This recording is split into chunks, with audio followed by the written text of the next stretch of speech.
to our first sharing of best practices for clinical transformation of our RICO Region 3 and 5 of 2014.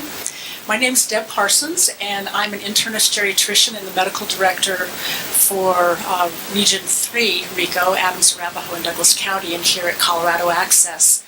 And thank you for coming, and sorry we had to postpone this meeting from December when we were snowed and cold, and the topic is behavioral health crisis aversion tools for you folks to use in your offices. And the timing, the first week in December, was a little more perfect, and yet these are tools that we can use literally every day of the week. And so just a couple of housekeeping things.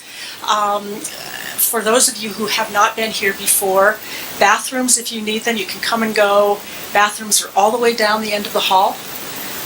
As far as you go, past the elevators, past the entrance you came, and they're on the right. And feel free to get up and get some dessert and refill your dinner plate if you want. It is a long time to sit. I do want to recognize our Colorado Access RICO staff. If I could have you folks stand up. So you know our contract managers. And there, got Michelle back, and Rob's kind of there, and then Glenda. Patrick is also from Colorado Access, but not a RICO staff. And for those of you who are in Region 5, your contract manager has been Julie Holtz. And I just want her to tell you a new evolution in the life and times of Julie and what she's going to be doing. Wow. Hi, all. Nice to see a lot of familiar faces here tonight. It is with very mixed emotions that I let folks know that I am leaving Colorado Access in early February to return back to my roots in Wisconsin. Of course, I'm waiting for the Broncos to win the Super Bowl before I become a Packer fan. God help me. But primarily I'm heading back to Wisconsin to help manage my dad's failing healthcare conditions. I am looking for high-quality medical homes that can serve as his primary care doc, because the one he has right now isn't any good. So anyone that wants to open up a practice in Milwaukee, bring it on. I'll help you get it set up. We're good. So it has been a delight helping launch this program for the last 2.5 years that I've been here. You all are doing fabulous, incredible work. Keep up the good work. We're behind you. We want you to be successful. Come visit me at Walmart. That's probably where I'm going to be working when I get back there. So, but truly, best wishes to all of you. It's been a pleasure. So, take care. Will you join me in a hand for Julie?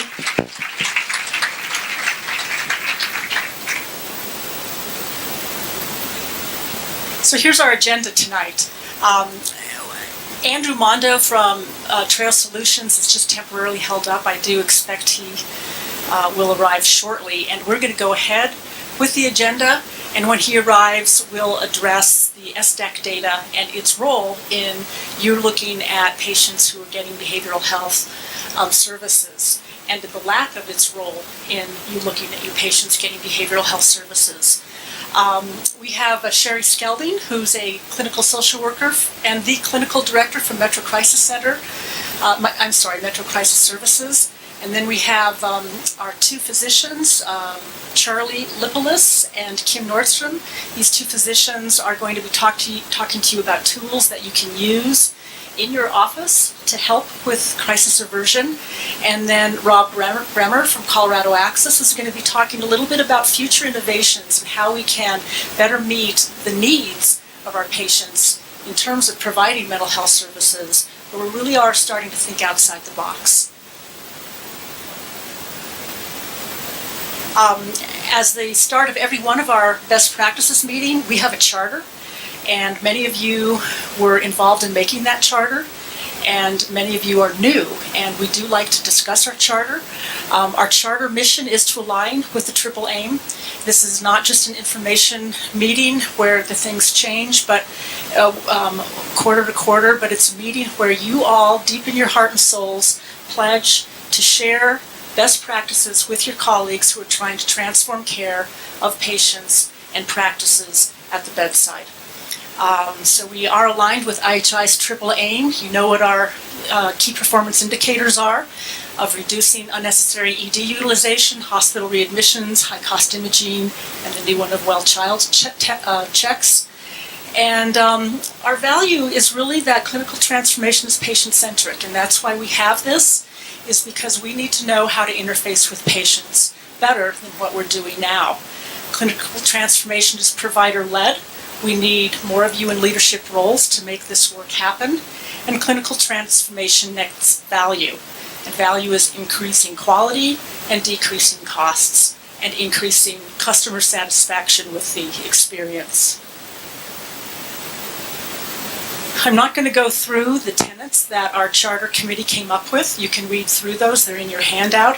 But they do describe our working relationships and that we do willfully share when we have best practices that are transforming care of our Medicaid patients. So to kick it off tonight, the first thing I want to do is let you know of some transformational opportunities. We had one earlier presented today about immunizations for kids.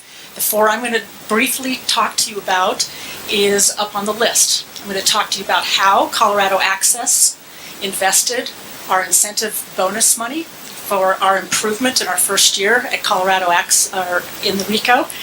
I'm going to talk to you about the Colorado Psychiatric Access and Consultation for Kids, the Health Teamworks Advanced Curriculum for Patient-Centered Medical Home Innovations, and a collaborative with AAFP and NCQA trying to understand health IT and how practices are using that for coordination activities. There are handouts back here.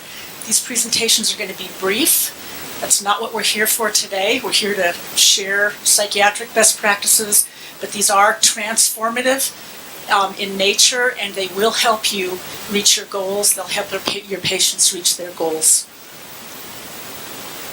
So the first one is Colorado Access. And as you know, many of you received a request for proposal to put forth a plan, an idea of how you might use a lump sum of money to integrate care in your office, integrate behavioral health care. And we had a review committee that was made up of internal as well as community external members. And Colorado Access took money that came to us from the department, $277,000 worth in awards, put it back out to you in the community to do your projects. And these are the recipients and a brief statement as to what they're doing. Clinica, congratulations. Colorado Coalition for the Homeless, congratulations. Denver Health, congratulations. 2 pediatric practices, Parker Pediatrics and Adolescents, and Rocky Mountain Health Center Pediatrics, and congratulations to Salud. So these were the projects that were selected. We do hope to do this again, and they will use this money to reinvest into innovative projects around integrating behavioral health. So that opportunity is now closed until next time. This opportunity is open. There are handouts that look like this. I encourage any of you who treat a large number of children to grab these out at the back. The Colorado Psychiatric Access and Consultation for Kids program is a real-time telephone curbside consultation program between pediatric psychiatrists and the primary care medical provider. It integrates pediatric patients' behavioral and physical health in the primary care doctor's office. It offers resources for mental health screening and assessment tools. It will hold medical meetings with your practice to address mental health concerns, and it'll offer a mini fellowship training in psychopharmacology, which will better help your providers use medications to manage your own patients' mental health conditions. It's grant funded, and you must sign up by February. Pamela, where'd you go? From Colorado Access is one of the administrators of that program. If you're interested in any more information, you can speak to her at the end. Another great top opportunity is the advanced curriculum that Health Teamworks offers. Many of you know that Health Teamworks has been incredible in offering their patient-centered medical home program for many of you. This is a new Innovations Advanced Curriculum program, which will focus your practice on one of these three things. Behavioral health integration, again, big topic. Cost reduction interventions, or using a patient activation measure in your practice. Must sign up by February. If you're interested in this, we have 2 people from Health Teamworks. Did Jen have to take off? She did, okay. But their brochures are back there. They also are in green and blue. Talks a little bit about the nuts and bolts of the program. And these programs offer some new innovations in care navigation training, learning collaboratives, in-practice coaching, different from the patient-centered medical home coaching that you traditionally have been used to, and free use of the patient activation measure. So another wonderful opportunity for you to engage in. The last one is nothing that your practice does necessarily to transform, but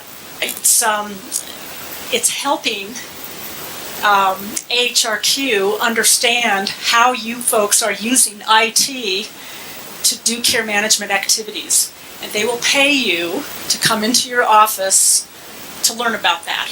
They want to understand the feasibility and the value of an electronic health record system that supports care coordination. They will pay you to have 2 phone interviews. This PCMP, my understanding, needs to be someone who directly takes care of the patients, and you have to have achieved meaningful use step 1. Then you have to authorize the research team to come and observe how you real-time use health IT for coordinating your activities, and they will give you $1,500 for those 3 things. It's grant funded, and sign-up applications are back there too. So those are 3 things that can help transform your practice. If we don't change how we do things, we're not going to get a different outcome.